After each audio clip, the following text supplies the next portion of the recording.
prática. Vamos aqui conversar com a nossa jornalista Priscila Andrade, que ela é mãe de uma criança que é autista, e também com a nossa psicopedagoga, a doutora Gabriele Brandão, que está aqui para tirar todas as nossas dúvidas. Não é isso? Tudo bom, Gabriela? Seja bem-vinda. Muito obrigada. Tudo bom, maravilhosa. E aí, Pri, tudo bem? Seja bem-vinda.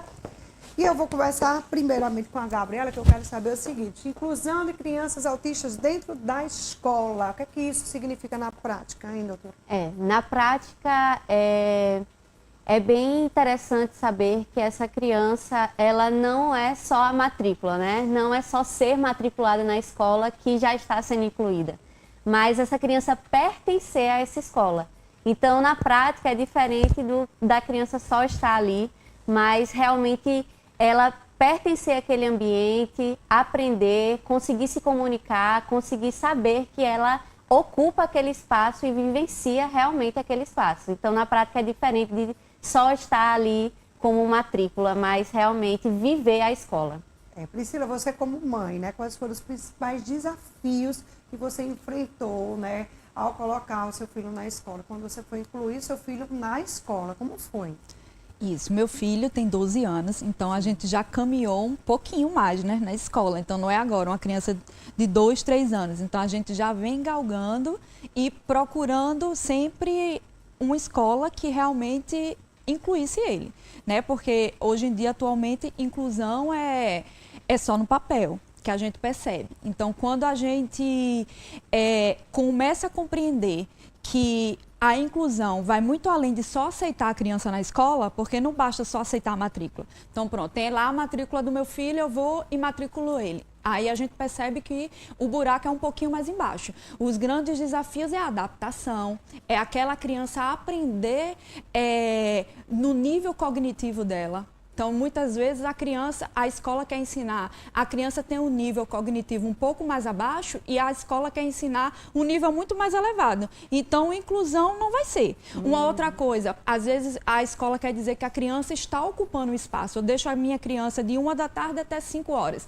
Às vezes imprime só uma atividade, várias atividades aleatórias, e aquela criança passa a tarde todinha pintando, fazendo algo. Isso também não é inclusão.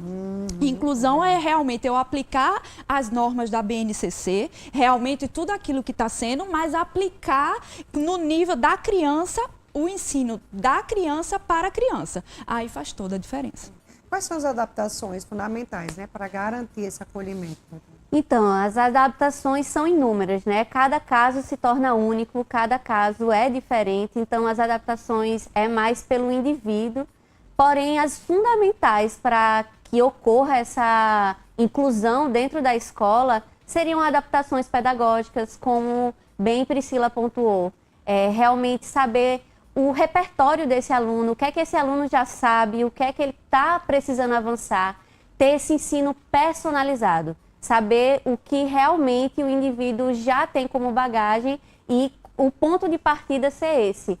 Como esse indivíduo aprende, o que ele precisa aprender, e as estratégias seriam baseadas mais nessas questões, né? De realmente ver o indivíduo como único, que essas adaptações são realmente direcionadas a esse aluno, da forma que ele se comunica, da forma que ele está aprendendo. E uma adaptação assim essencial dentro da escola é a criação de vínculo, é realmente saber observar esse aluno, realmente conhecer as potencialidades e, a partir daí, levar esse aprendizado a mais fundo. E me diga uma coisa, você viu assim, alguma evolução do seu filho durante todos esses anos ou não? Então, a grande dificuldade foi essa, né? Então, a gente já galgou de escola para escola, então a gente sempre teve dificuldades. E agora, a gente conseguiu realmente perceber que o ensino personalizado faz realmente a diferença, né? Então, não adianta só dizer que meu filho está matriculado, é realmente compreender o que ele precisa ser, né?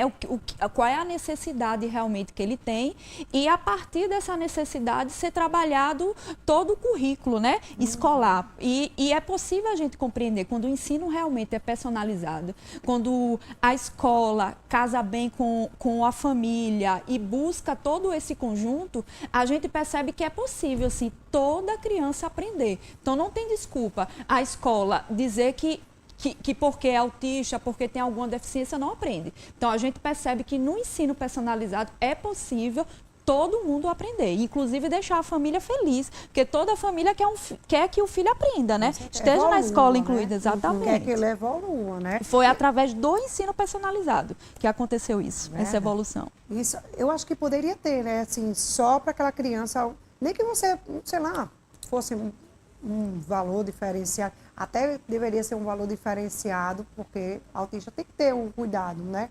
Redobrado, né? Mas aí ele ia aprender mais, ele ia ter uma pessoa ali com ele o tempo todo, ajudando ele, porque realmente é mais difícil, né, ele acompanhar junto com outras crianças. E às vezes os professores não entendem isso.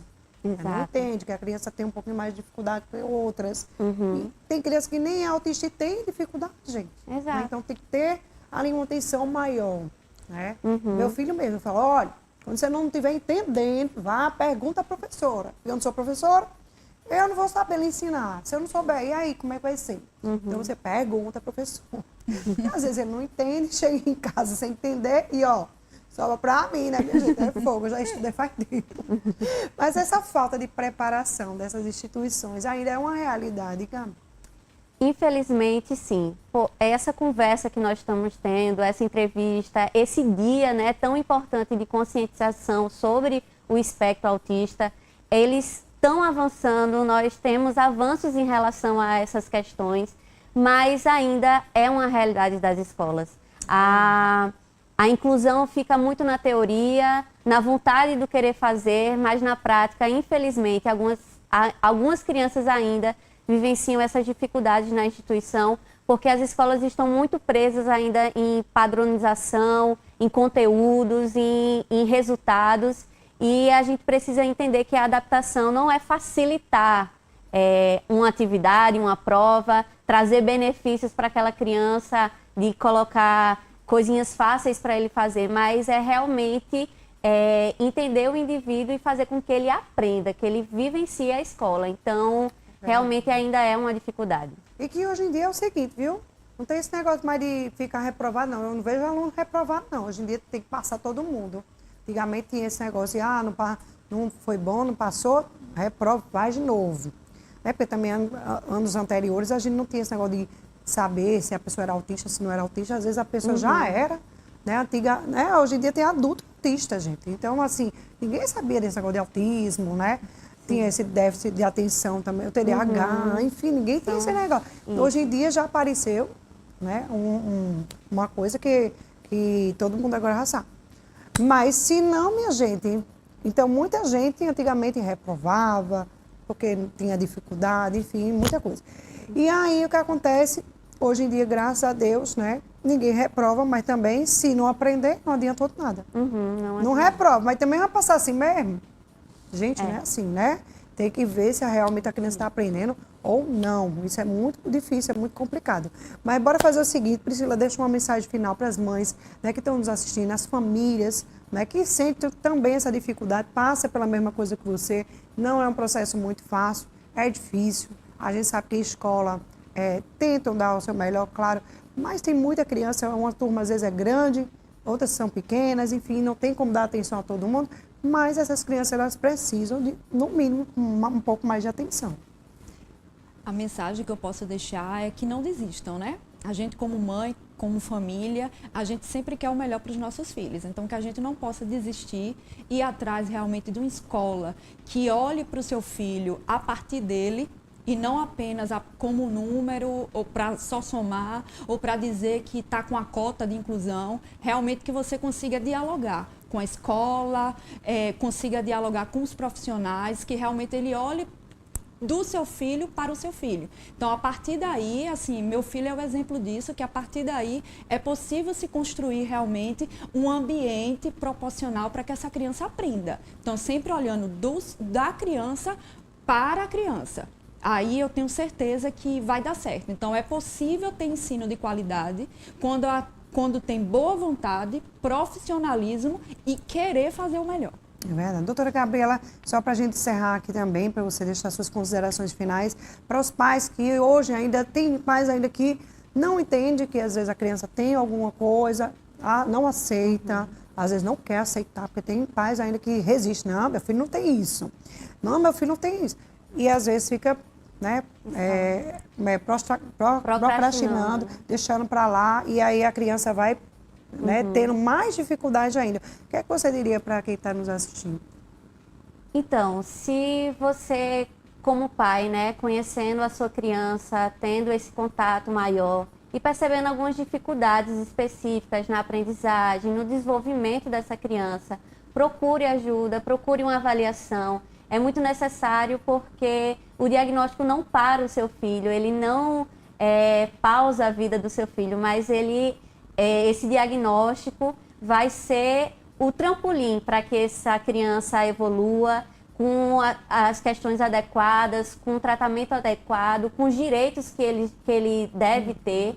Então, o meu conselho seria: busque ajuda, busque uma avaliação e esteja aberto para saber que esse é o primeiro passo para uma vida que realmente é possível, é capaz e tem muito sucesso pela frente. Maravilha. Meninas, muito obrigada. Deixa eu dar um abraço em vocês. Obrigada por vocês terem vindo aqui, viu? Participar do nosso programa. Obrigada, Pri, também. Parabéns aí. Tenho certeza que é uma mãezona, né? E essa aqui vai ser mãe também? Vamos ser mãe. Levi tá chegando. Levi tá chegando, viu? Parabéns. Vou pro intervalo bem rapidinho. Daqui a pouquinho eu tô recebendo a doutora Ohana, ó, que vem com aqueles procedimentos maravilhosos que a gente ama, né? Volto já.